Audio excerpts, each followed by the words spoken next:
and I'm one of the volunteers from McGough Park in Largo. Can you hear me back there? I can. I don't have to wear a microphone. We are based out of Largo. We're city run, but we're 100% volunteers when it comes to the bird of prey. So today I'm going to talk to you guys about a special program we do with our birds of prey called the Avian Repticon. I want you to start by imagining this. You've just come home after spending several months in a combat zone. You're blessed that you've returned injury-free. You start trying to reacclimate to life here in the States. You're unable to sleep, but you're constantly exhausted. You're experiencing irritability, and it's getting in the way of your relationship with your family and your friends. You can't seem to stay focused with things you used to enjoy. One day, your dad, who's been through something similar, suggests that maybe you have post-traumatic stress disorder. So you seek professional help. Sure enough, you came back with an injury, an invisible one. You start group counseling, and you're holding, you're stable, but you're not really improving. You're becoming more and more withdrawn, and your dad says, you know what, you need to go for a walk. And that walk made all the difference. That walk gave you hope, and it gave birth to the Avian Repticon. So what is PTSD, post-traumatic stress disorder? Post-traumatic stress disorder is an invisible illness. It's a mental illness, much like depression and anxiety, that affects people who have experienced some sort of traumatic event. A lot of times it's associated with military experiences. One of our volunteers has PTSD, however, because she was the victim of a kidnapping. I have acute stress disorder from watching a loved one pass away. There are several different things that can cause it, but our program focuses primarily on veterans and those combat experiences. My husband never saw combat, but he witnessed friends come back from the war with PTSD who have committed suicide, and now he has a mild version of PTSD. What do those symptoms look like? They have sudden fits of anxiety. Crowded places tend to be a trigger for them. They can be irritable, angry, have misplaced rage. People with PTSD have trouble sleeping, and sometimes they don't have any problem sleeping, and that's all they can seem to do. They lack energy, they feel lethargic, and they lack focus and the ability to concentrate. Oftentimes when you have PTSD, the first line of defense is some sort of medication. Psychotherapy or talk therapy takes time to start to work. The medications work pretty quickly. So a lot of people seek medical help, and their first step is to be put on some sort of antidepressant or anti-anxiety medication. From there, they start the talk therapy. In talk therapy, they provide you with support. They encourage you to do things, to get up, get out of your house, go. Birds poop. Be a part of nature.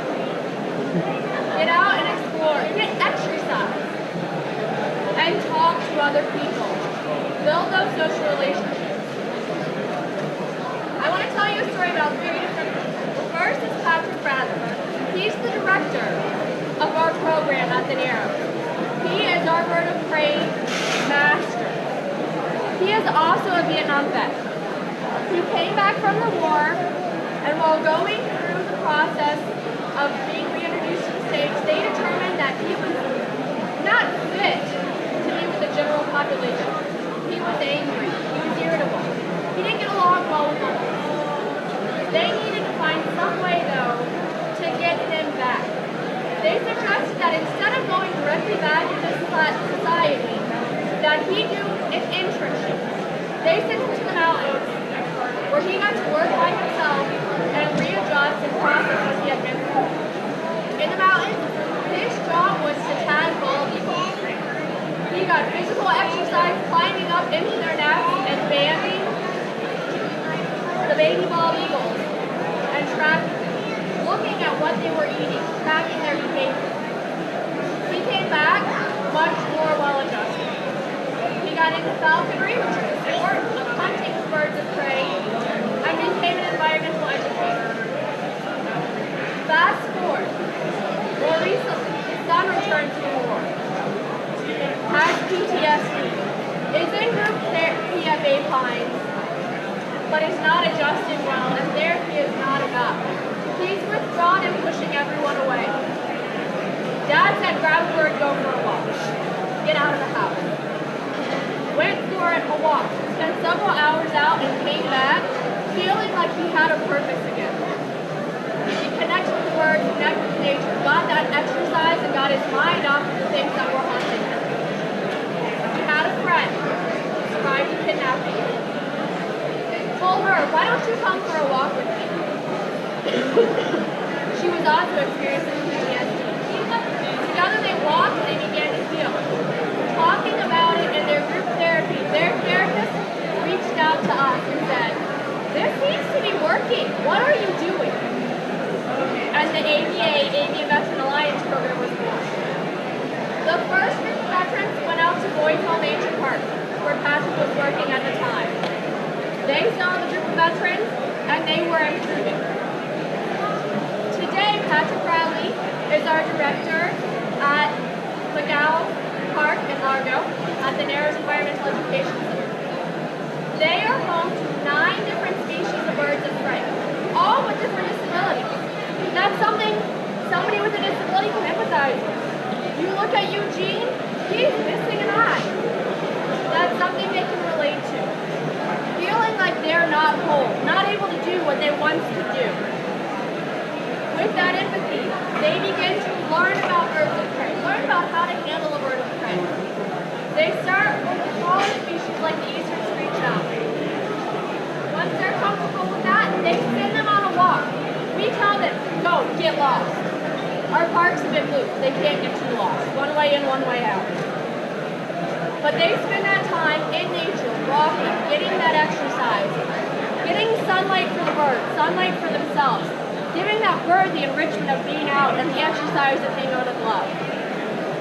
And the veteran learns to focus, learns to take their mind off it and watch the bird, who, by the way, tells me when I'm going to get anxious. Much like if you've ever been coiled by a snake, you panic, they get tired. You begin to panic, the bird will start to panic. You then have to remember those breathing skills you've been taught in your therapy. Breathe through it. Calm yourself to calm the bird. It takes them out of your head and onto the glove of the bird.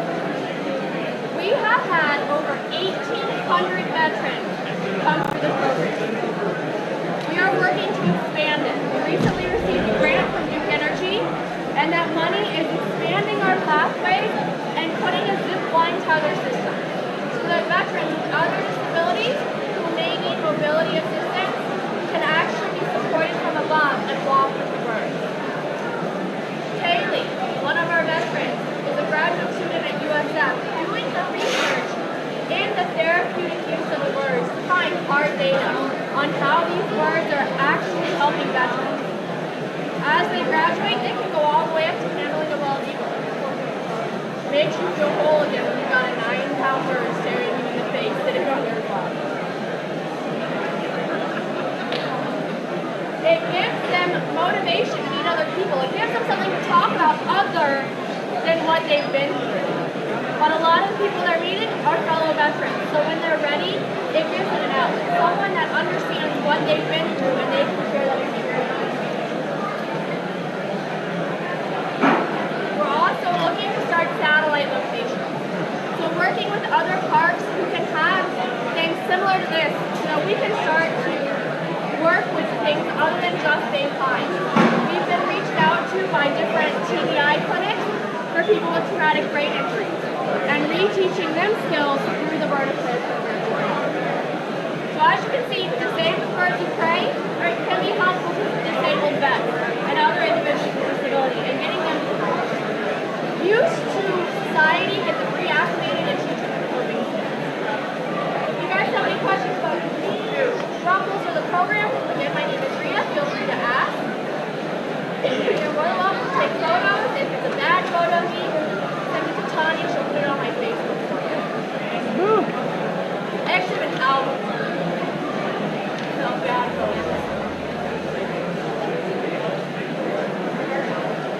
photos.